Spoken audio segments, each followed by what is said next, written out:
Okay, friends, as you all know, I've been building, Sandy up over here, remove the third row, built this platform. It's still under construction, as you can see. And, put the fridge slider here.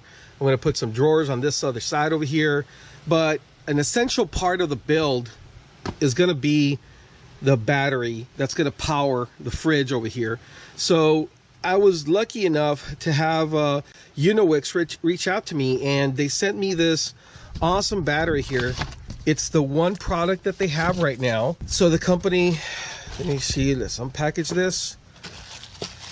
So there's a battery right there, and the terminals right here. Okay, the bolts, which are going to come in handy, and I'll show you why in a bit. But let's take a look at this. Let's go ahead and take it out of the box.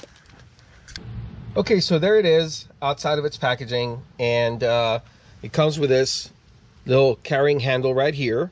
All right, and this is what you can expect.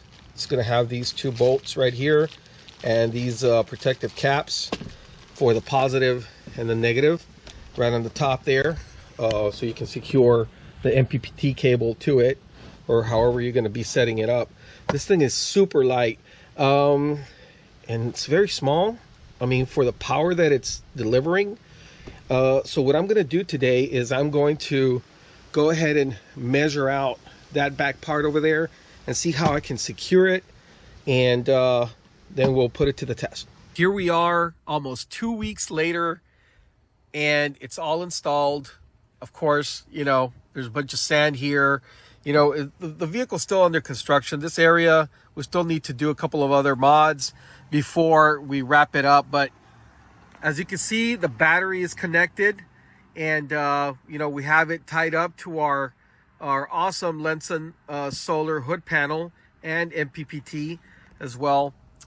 Yes, I will be cleaning up this mess over here of cables, but the main purpose of it is to run my refrigerator, and guess what, man? It's been doing this flawlessly. Take a look at what the temperature is right now, and what the readings are. This is directly from the MPPT app, okay, from Lenson, and it'll show you how we're running. Now let's take a look at the refrigerator, and let me see. I think the temperature is at 35 right now. It's only operating as a fridge, and yes, there it is, working just fine.